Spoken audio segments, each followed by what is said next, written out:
Welcome back to another technical deep dive here in the debug zone. Today, we're tackling a big question and breaking it down with insights from other users. Hopefully, this clears up some misconceptions and helps you get the answer you need.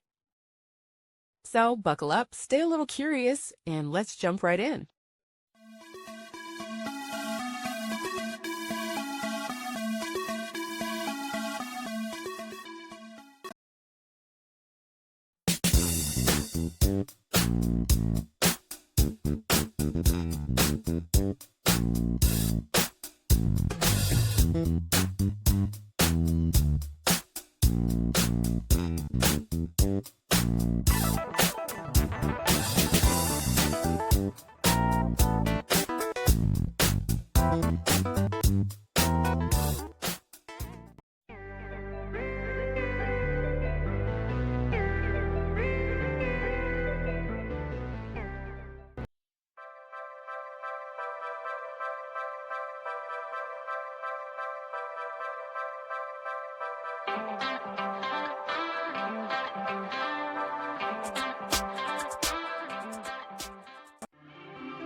And that's a wrap.